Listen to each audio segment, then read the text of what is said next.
Loves tractors, a bit like his granddad.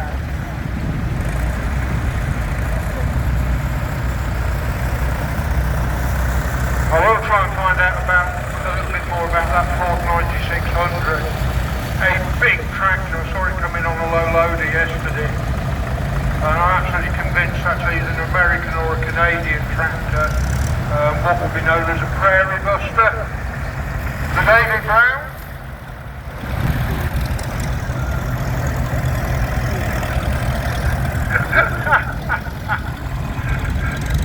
So if anybody's got a jumbo jet we can borrow, we'll throw the jumbo jet round next year.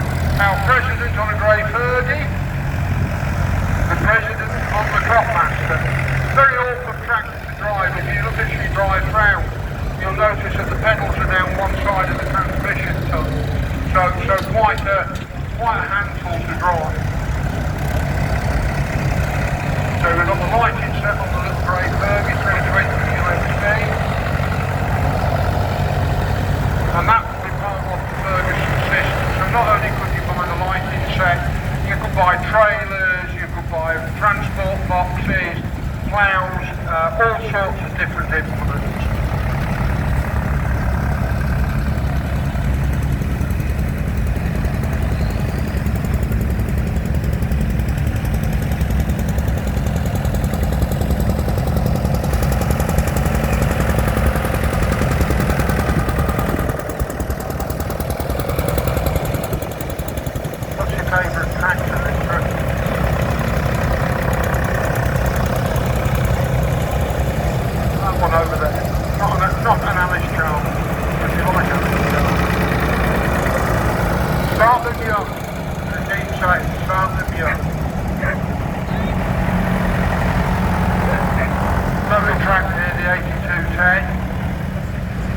And you notice as it goes around it's got the weights on the front, so that's to keep the front end down when they're ploughing.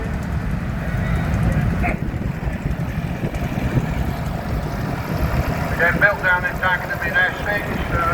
Henry Ford first started building machines, cars and lorries at Trafford Park in Manchester, but very, very quickly built the big works on the side of the River Thames down in Dagenham.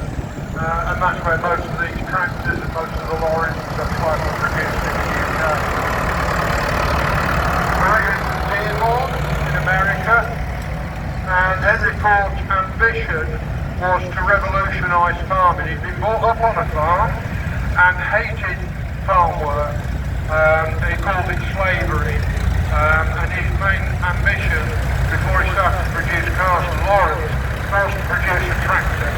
To make farm workers' lives a lot easier, and that's what he did with the very early Fordsons and then the standard Fordson, which really, 1930s, 1940s was the death knell for the farm car tools in the UK.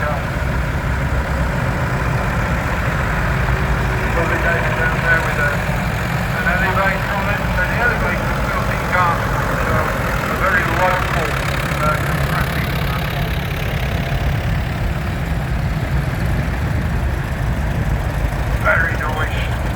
Very nice Fordson Major there. Empire Blue. The David Browns we've seen, the colour was hunting pink.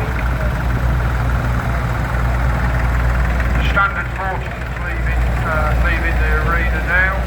That would originally have started off as either blue or orange, and then as the war went on they were actually painting green. And the story goes they were painting green so that the themselves were working on the field. Now you can imagine Women's Land Army going back into the Second World War, a lot of Women's Land Army, the first thing they drove was a standard Fordson tractor.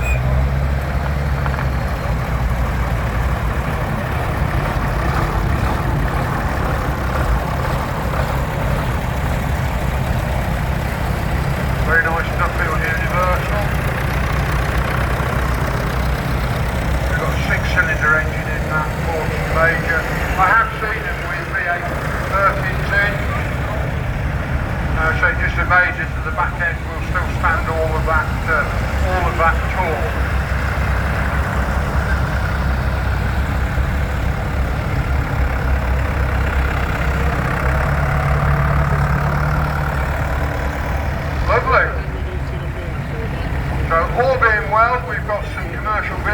drivers motivated.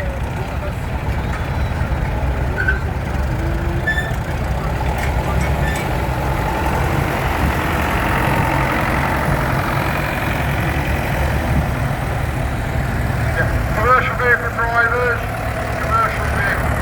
can we have you ready to come round the arena, please? The commercial vehicle drivers, we have a fantastic selection of commercial vehicles as to the ways here.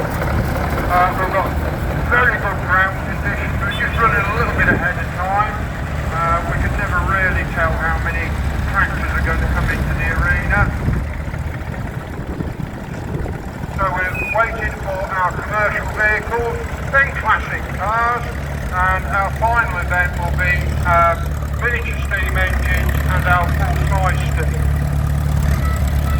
So hopefully we'll be able to get those guys into the arena and line them up, have a whistle up, and then if the weather holds, allow you to come into the arena and take a picture of the Chicken Steam Fair, the 25th anniversary.